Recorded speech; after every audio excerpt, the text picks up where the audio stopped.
Es redzu, ka tu šobrīd stāvi lielās krustcelēs. Šis ir viens no izšķirošajiem dzīves brīžiem tavā dzīvē. Dzīves vārdi, jo tie var pilnībā pārveidot tavu pasauli. Es jūtu, ka tev ir izvēle, vai atgriezties pie lietām, pēc kurām tu jau ilgu laiku esi tiecies, bet tās atnes vilšanos un sāpes, vai arī uzsākt jaunu ceļu, kas ir biedējošs, jo tas ir nezināms un svešs.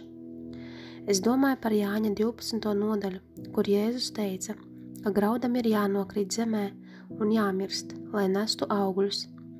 Es ticu, ka tavā dzīvē ir lietas, kurām šobrīd ir jākrīt zemē, lai tu varētu izjust to brīvību un pilnību, pēc kā ilgojies. Tas nebūs viegli, bet arī alternatīva nav. Ir gandrīz tā, it kā tavs noklusējums būtu turpināt iesākto.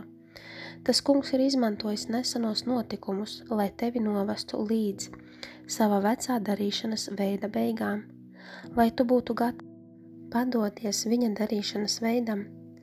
Viņš sit attiestatīšanas pogu uz tavas sirds.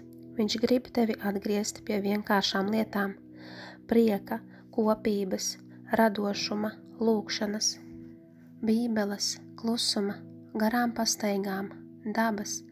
Viņš novelk atpakaļ visu to, kas tev ir aptīts, un atved tevi atpakaļ uz pašu patiesāko versiju. Svarīga ir tava izvēle, sīkumiem ir nozīme. Jāņa 12:24. Man ir sajūta, ka tev, kur Jēzus teica Saimonam, viņa vārds tika mainīts uz Pēteri. Saimons nozīmē niedre, Pēteris nozīmē klints, nekustīgs. Jauni ceļi vedīs uz jaunām vietām, un tas ir tas, pēc kā tu ilgojies. Jāņa 12:24. Patiesi, patiesi, es jums saku, ja kviešu grauds nekrīt zemē un nemirst, viņš paliek viens, bet ja viņš mirst, viņš nes daudz augļu. Jāņa 1:42. Viņš to aizveda pie Jēzus.